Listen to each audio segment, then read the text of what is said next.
Asifunde namuhla ivangeli ngokaLuka isahluko sesibili. Fundeka kanje.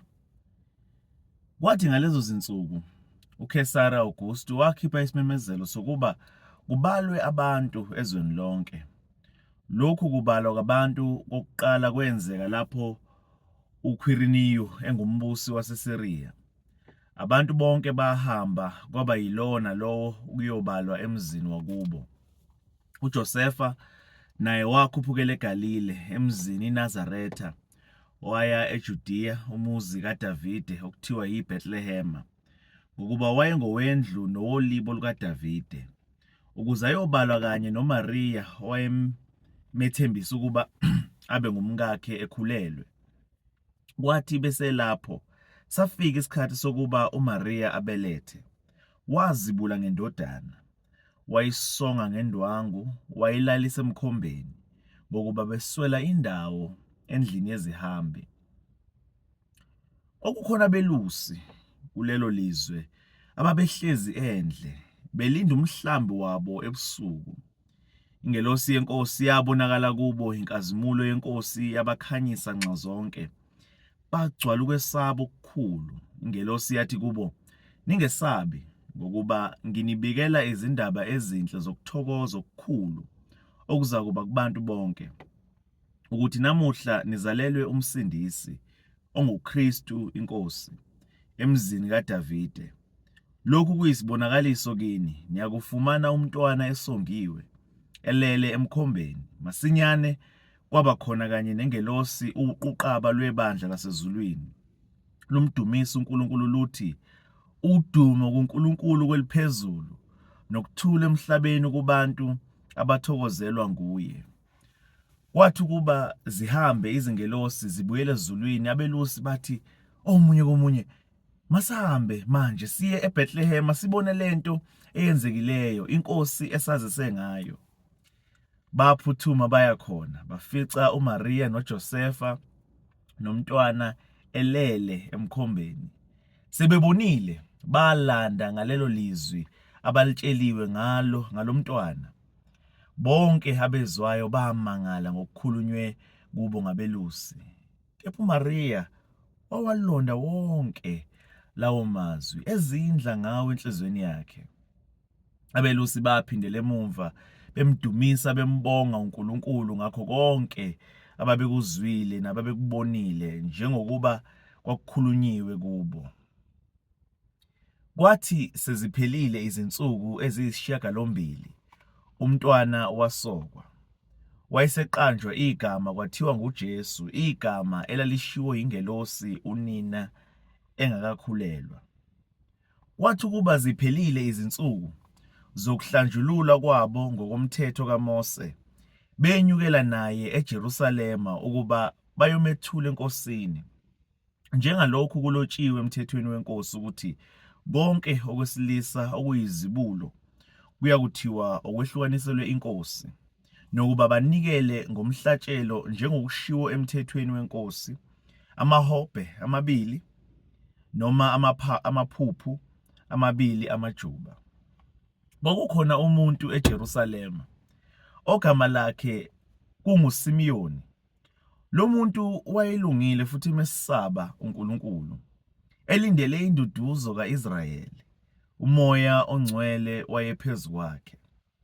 Wembulelwa nguMoya ongcwele ukuthi akayikufa engakamboni uKristu iNkosi. Wafika ngomoya ethempelini, kwathi kuba abazali balethe umntwana uJesu ethempelini ukuba bamenzele lokho okuyisiko lomthetho.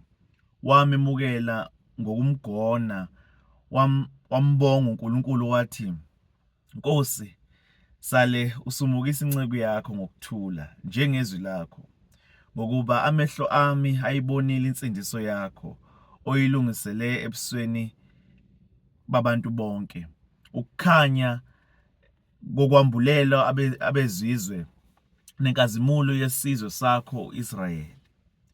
Uyise nonina bamangala ngalokho okukhulunywa ngaye.